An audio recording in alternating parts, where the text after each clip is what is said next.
Hello, ladies and gentlemen. I would like to begin by adding a little atmosphere to our stage.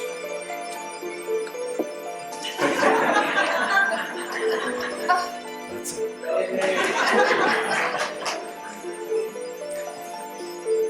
I would like to share with you a small miracle that comes all the way from the far-off springs of the San Juan Mountains. For the water that flows there is said to contain magic powers. Observe. As the water flows from the pitcher into the bottle, in a never-ending stream of cold, clear, pure water.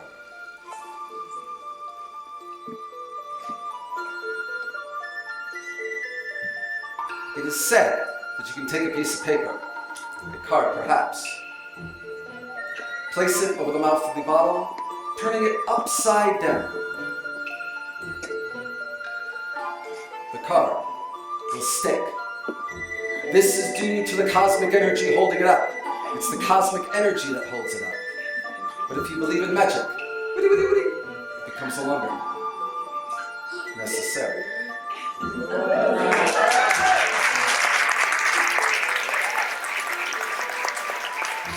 Thank you, but wait, that's impossible. Oh no! Wait! Oh, if you believe in magic, anything is possible.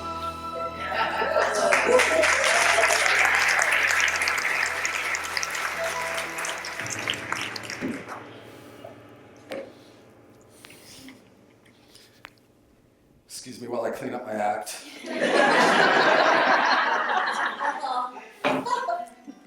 A lot of people ask me, they say, "Hey, Mysto." Hey, Mysto. Oh, you guys are with me. Did you always want to be a magician? Did you always want to be a magician? Well, not in the womb, but right after that, yes. Actually, when people ask me that question, I tell them the story of how my mom was a school teacher, and she had a little boy, Robbie, in her class who was interested in magic, and he took me to my very first magic and joke shop, a place where you could buy magic tricks and fake vomit all in one place, which was basically heaven for a 10-year-old. But my interest in magic actually began a couple of years earlier than that, when I was in Hebrew school. And at school they had a day, Meet the Rabbi. And you got to go inside the rabbi's office and have a little chat. So I go into the rabbi's office and he says, "So son, tell me, what would you like to know?" Because that's the way rabbis talk. And I said, "Well, Rabbi, everyone's telling me I should pray for the things I want in the world and want in my life. But every time I pray, it never comes true." He says, "Well, my son, you have to have faith." And I said, "But Rabbi, there has to be a way to increase my odds." So that started me on the pursuit of magic.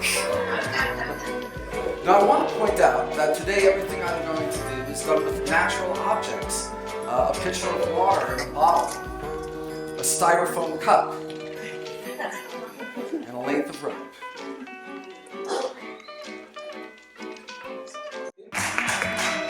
In order to do magic, one must first cast the magic spell. You may ask yourselves, why is he doing this? Go ahead and say, why are you doing that? It's because I'm hypnotizing each and every one of you right now. Everybody say, "Yes, Master." Yes, Master. See how good it works? I know. Once I have you under my spell, we cast the magic circle. And once we have the magic circle,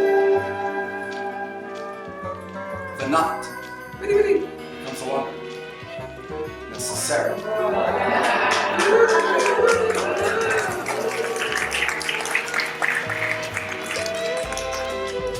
Now I know it's strange, so we'll take the knot and we'll place them back on the rope. Of course, you have to be careful not to cross your arms, because that is the magic. And you have to start all over again.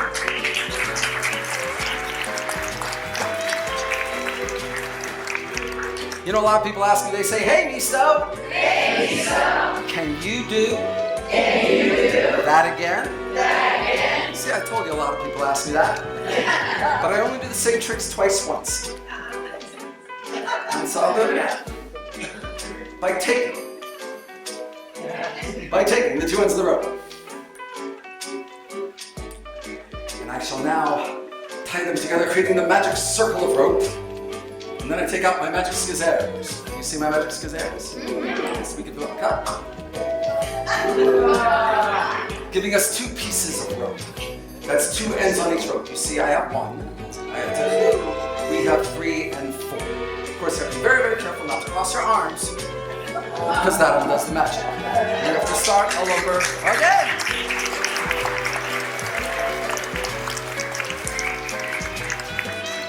You know, sir, I, Mysto The Magi, have the ability of the second sight. I can read your mind. What's your name? Joe, correct!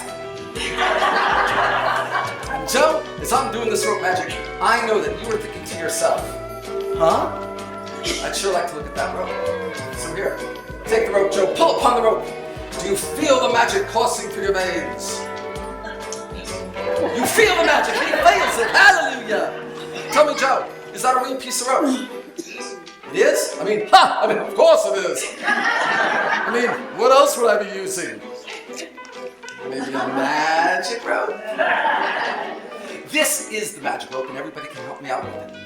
Here's what we're going to do. I'm going to run my hand down the rope like this. All I want you to do is say stop anytime you want. Ready? Here we go. On the count of 3. 1, 2, 3. Stop! Right there, when you said stop, we crisscross, we pop, making a little piece of rope, a medium piece of rope. And Joe, plus, perfect. And one very long piece of rope. No, I, Mysto The Magi, have 3 pieces of rope, which I shall now turn into 3 pieces of rope.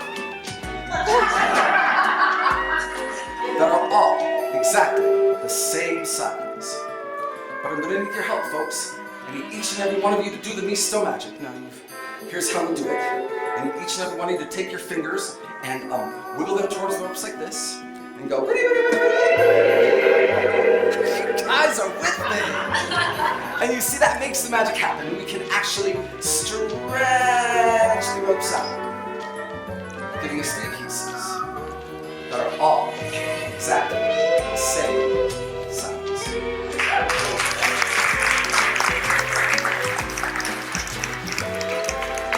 And now for my last little bit of rope magic, I'm going to do something that no other magician's ever done before. I'm going to take the 3 pieces of rope and turn them into 1. Yes, 1 solid piece of rope. I'm the only magician in the world that does this. Check it out. Abracadabra, alakazam. And there we have it. 1 solid piece of rope.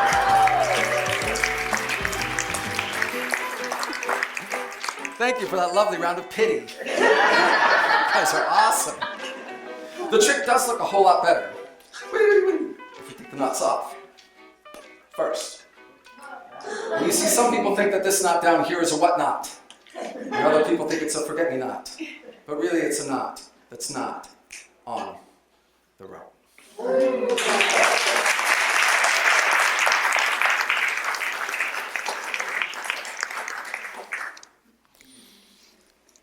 When my daughter was in middle school, she went to school right over here at Escalante, and she had a science teacher. And she told me every day, she's like, "Daddy, my science teacher hates me. Every time I do homework, she makes me do it again. Every time I do take a report, she makes me do it again. She doesn't like me, Daddy, she hates me." I heard this for an entire year. At the end of the year, they had a conference where all the teachers got together with the parents, and your child is in the room, and they tell you basically what they think of your kid. Pretty bold and daring. And this woman gets up and she says,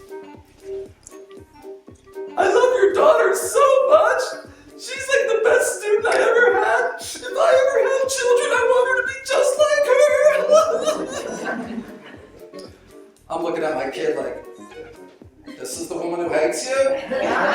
She's like,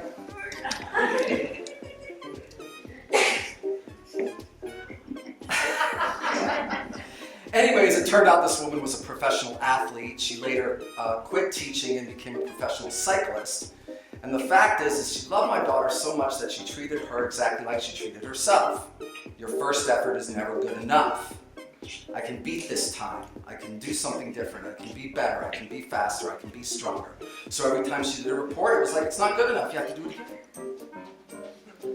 So, like I said, my daughter had a terrible year because she labeled her teacher as mean, and she hates her. I think she'd have had a better year if she had a different label. Would have had a different reality. So let's play with this idea about labels and reality. For instance,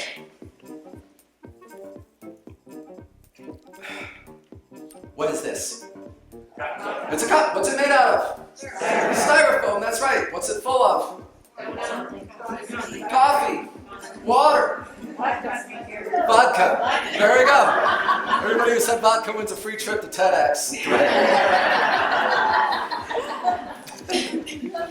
Now the fact is we just created a label. The label is we have a styrofoam cup.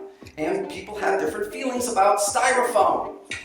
Some people love styrofoam. It keeps my coffee hot. It keeps my hot liquids hot. It keeps my cold liquids cold. Other people have other feelings. It never biodegrades. It's a terrible thing. It's a blight on the planet. We shouldn't have styrofoam. What are we doing? Some people get angry about it.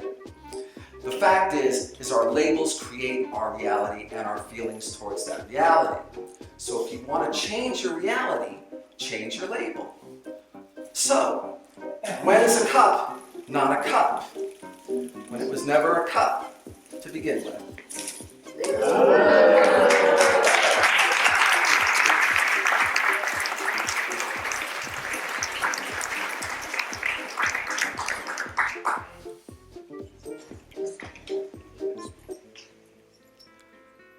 So my first experience of magic and mystery happened in my own neighborhood. I grew up in Lexington, Massachusetts. It's an old colonial town with houses that are over 300 years old. There was a house like that in my neighborhood, and inside it lived an even older woman. We never saw much of this lady when we were kids playing around, but every once in a while we'd catch her peeking out at us through lacy curtains. We told stories about her. We gave her labels. She obviously was a witch! I mean, obviously. And on Halloween night, we would dare each other to ring her doorbell. I did it once. She gave me an apple, which I did not eat, for it was surely poison. Well, many years went by and the old woman finally died. I was home visiting my parents and all her furniture was out on the front yard. Well, I had to have something from that strange and mysterious house, no, it didn't die. So I got this side table for my act. It stayed with me for several months before I noticed that sometimes it seemed to wiggle and wobble out of the corner of my eye. Other times, I swear it would shift in orientation. You see, objects take on the places they've been and the people that they've lived with. I'd like to see if there's somebody who is sensitive to the spirit world tonight. See. Madam, would you mind helping me out for a minute? Oh, yes. Come around this way. It's very simple. Come on this way. Yes. Now hold on to that end. Hold on to that end. Perfect. Just throw your hands down a little bit. There you go. That's right. Just relax. Nothing's happening. Let's see. You know, sometimes it takes a while.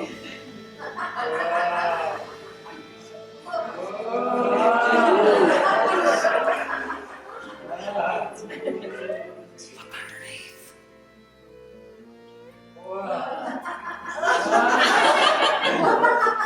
Bring it down.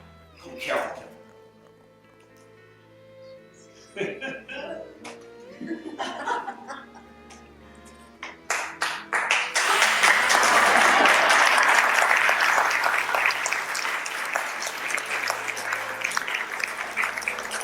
Should we try that again?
So what I've learned from studying magic all my life has been that all magic points to the fact that reality is mutable. It is changeable. And by changing our perceptions, our belief systems, our labels, and our feelings about those labels, we can turn our mundane reality into lives of magic.